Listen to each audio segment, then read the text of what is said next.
நண்பர்களை தமிழக அரசு வெளியிட்டுள்ள புதிய அதிரடியான அறிவிப்பை தான் இந்த வீடியோல நம்ம தெளிவா பார்க்க போறோம். வீடியோவை ஸ்கிப் பண்ணாம கடைசி வரைக்குமே பாருங்க.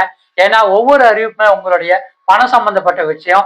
முதலமைச்சரின் மருத்துவ காப்பீடு திட்டம் மூலமாக அரசு அல்லது தனியார் மருத்துவமனைகள்ல நீங்க சிகிச்சை பெற்றீங்கன்னா உங்களுக்கு காப்பீட்டு தொகை 5 லட்சம் ரூபாய் வரைக்கும் தாங்க சிகிச்சை பெற முடியும்.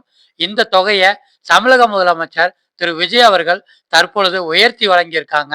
5 லட்சம் ரூபாயா இருந்த காப்பீட்டு தொகையை 25 லட்சம் ரூபாயா உயர்த்தி கொடுத்திருக்காங்க. இந்த அறிவிப்பு தமிழக மக்களுக்கு ரொம்பவுமே மகிழ்ச்சி கொடுக்கக்கூடிய மற்றும் முக்கியமான ஒரு பெரிய அறிவிப்புங்க. நீங்க ஆஃபர்லாட் தமிழ் சேனல் புதுசா பார்த்தாலும் இல்ல இன்னும் சப்ஸ்கிரைப் பண்ணிடலாலும் உடனே சப்ஸ்கிரைப் பண்ணி வச்சுக்கோங்க. அப்பதான் உங்களால அரசு வெளியிடக்கூடிய புதிய அறிவிப்புகளை உடனே தெரிஞ்சுக்கிற முடியும். அடுத்த அறிவிப்பு பால் கொள்முதல் விலை உயர்வுதாங்க.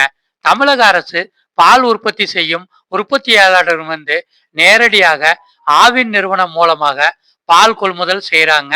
இப்படி பால் கொள்முதல் செய்யறதுக்கு 1 லிட்டருக்கு 38 ரூபாயை ஆவின் நிறுவனம் நிர்ணயிச்சிருந்தாங்க. இந்த தொகையை தமிழக முதலமைச்சர் அவர்கள் 41 ரூபாயா உயர்த்தி சட்டமன்றத்துல அறிவிப்பு வெளியிட்டிருக்காங்க.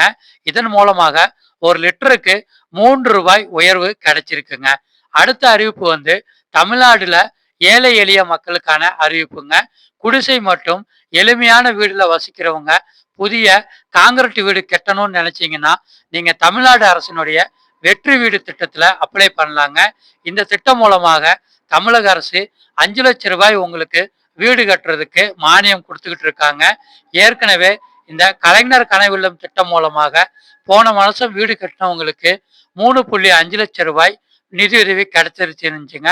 இப்ப இந்த திட்டத்தை தமிழக அரசு வெற்றி வீடு திட்டம்னு மாத்தி 5 லட்சம் ரூபாய் நிதியுதவி கொடுக்கறதா தமிழக முதலமைச்சர் அவர்கள் அறிவிச்சிருக்காங்க.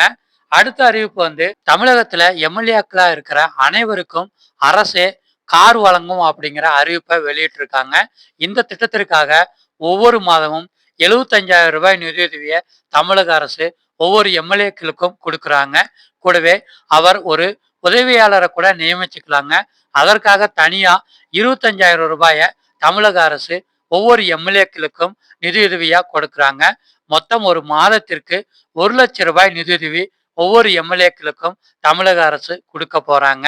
நண்பர்களே, நம்ம இன்னைக்கு இந்த வீடியோல பார்த்த அரசு வெளியிட்ட புதிய அறிவிப்பு உங்களுக்கு தெளிவா புரிஞ்சிருக்கும்னு நம்புறேன். இந்த வீடியோ உங்களுக்கு பிடிச்சிருந்துச்சுன்னா வீடியோக்கு ஒரு லைக் போட்டு வீடியோ அவங்க ஃப்ரெண்ட்ஸ் அண்ட் ஃபேமிலிக்கு ஷேர் பண்ணி விடுங்க. இதே மாதிரி பயனுள்ள வீடியோக்கள் தொடர்ந்து பார்க்கறதுக்கு ஆஃபர்லாட் தமிழ் சேனலை சப்ஸ்கிரைப் பண்ணி வச்சுக்கோங்க. இன்னொரு மணி சேவிங்ஸ் வீடியோக்களை உங்களை மீண்டும் சந்திக்கிறேன். நன்றி, வணக்கம்.